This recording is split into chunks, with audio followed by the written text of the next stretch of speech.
Shalom saudara-saudari yang terkasih, tema renungan kita Yesus nama di atas segala nama yang dibawakan oleh Pendeta Drison Ginting. Shalom saudaraku, renungan kita di hari ini Selasa 5 November 2024 dengan judul Penebus yang Tidak Bersalah. Ayatnya di dalam Yohanes 8 ayat 46. Siapakah di antaramu yang membuktikan bahwa aku berbuat dosa? Apabila aku mengatakan kebenaran, mengapakah kamu tidak percaya kepadaku?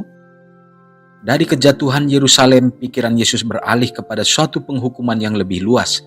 Dalam kebinasaan kota yang tidak mau bertobat, ia melihat suatu lambang kebinasaan terakhir yang akan menimpa dunia. Ia berkata, maka orang akan mulai berkata kepada gunung-gunung, runtuhlah menimpa kami, dan kepada bukit-bukit, timbunilah kami. Sebab jikalau orang berbuat demikian dengan kayu hidup, apakah yang akan terjadi dengan kayu kering? Dengan kayu yang hidup, Yesus melambangkan dirinya sendiri, penebus yang tidak bersalah. Allah membiarkan kemarahannya terhadap pelanggaran menimpa anaknya yang kekasih. Yesus harus disalibkan karena dosa-dosa manusia. Kalau begitu, penderitaan apakah akan ditanggung oleh orang berdosa yang terus-menerus dalam dosa? Semua orang yang tidak bertobat dan tidak percaya akan mengalami kesusahan dan kesengsaraan yang tidak dapat diungkapkan dengan bahasa. Dari orang banyak yang mengikuti juru selamat ke Golgota, banyak orang menyertai dia dengan sorak hosana kegirangan dan dengan melambai-lambaikan pelepah kurma ketika ia memasuki Yerusalem dengan kemenangan. Tapi bukan sedikit dari mereka yang pada waktu itu menyorakkan puji-pujian baginya, karena sudah lazim berbuat demikian. Sekarang menyaringkan seruan, salibkan dia, salibkan dia. Ketika Kristus mengendarai keledai masuk ke Yerusalem, harapan murid-murid telah memuncak. Mereka telah datang dekat-dekat di sekeliling guru mereka karena mereka merasa bahwa adalah suatu kehormatan besar berhubungan dengan dia. Sekarang dalam hal ia dihinakan, mereka mengikuti dia dari jauh. Mereka dipenuhi kesedihan dan tunduk dengan harapan yang dikecewakan.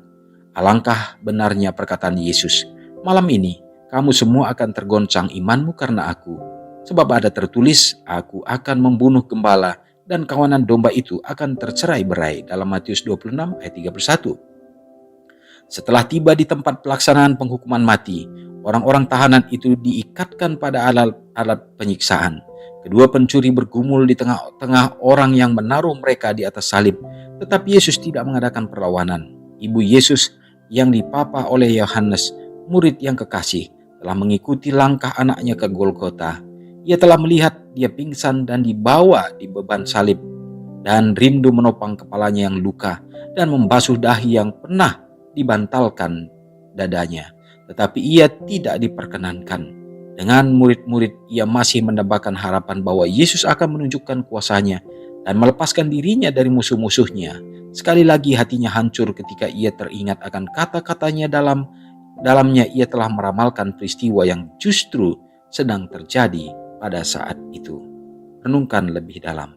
Bagaimanakah saya memperlakukan orang yang saya kasihi ketika mereka menyakiti saya? Saudara yang kekasih dalam nama Tuhan, sangat luar biasa bila mana kita mengarahkan pandangan hati kita tertuju kepada di saat Yesus akan menerima kematiannya di atas kayu salib. Menjelang kematian itu, sungguh luar biasa kejadian di saat murid-murid menyaksikan bagaimana Yesus disesah, Yesus dianiaya, dan Yesus diolok-olok. Dan mereka sedang menantikan dan mengharapkan bahwa Yesus akan melepaskan dirinya. Namun semua yang menjadi pengharapan murid-murid itu sirna oleh karena Yesus seolah-olah tak berdaya dan membiarkan dirinya untuk dituntun di dalam jalan Via Dolorosa itu. Dan inilah menjadi satu kekecewaan yang besar pada saat sesungguhnya mereka tidak pahami bahwa Yesus sudah menyatakan dan dalam penubuatan bahwa ia akan mengalami hal yang sedemikian. Dan mereka tidak menyangka bahwa hal tersebut adalah benar-benar terjadi. Saudara yang kekasih dalam nama Tuhan, bagaimana dengan kita? Bila mana Yesus sudah melakukan yang terbaik pada saat dia tidak membalaskan hal yang tidak baik bagi manusia, meskipun manusia menolak, dan malah Yesus mendoakan terhadap pertobatan untuk semua umat manusia. Bagaimana dengan kita? berada di dalam jalan kebenaran Yesus, dalam kebenaran yang Tuhan ajarkan. Apakah kita juga mengikuti teladan Kristus sehingga kita tetap menjadi terang memancarkan kemuliaan Tuhan? Semoga Tuhan selalu menolong kita, meneguhkan iman kita. Mari kita berdoa.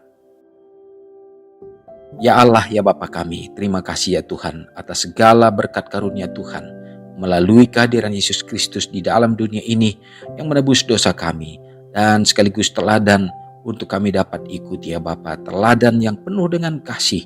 Walaupun manusia yang menyakiti, mengolok-olok, dan membunuh Yesus, tetapi dalam segala usaha itu pun Yesus tidak pernah membalaskan, tetapi justru pandangan mata Tuhan yang penuh kasih untuk mengharapkan supaya manusia dapat bertobat untuk memilih Dia. Terima kasih Tuhan.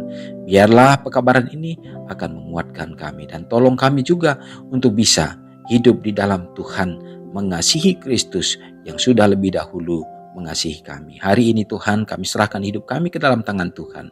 Dimanapun kami berada, biarlah hidup kami senantiasa memuliakan Engkau saja. Berkati umat-umat-Mu dalam segala pekerjaan, dalam segala usaha tangan, untuk mencari nafkah bagi kehidupan keluarga. Tuhan memberikan keberhasilan dalam segala rencana-rencana.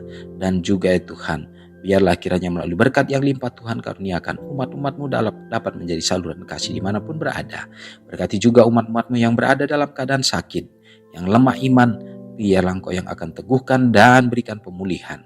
Demikian kami teringat bagi umat-umat Tuhan yang berada di tengah bencana alam. Kami tahu ya Tuhan, di saat sekarang ini begitu banyak hal-hal yang terjadi di sekeliling kami.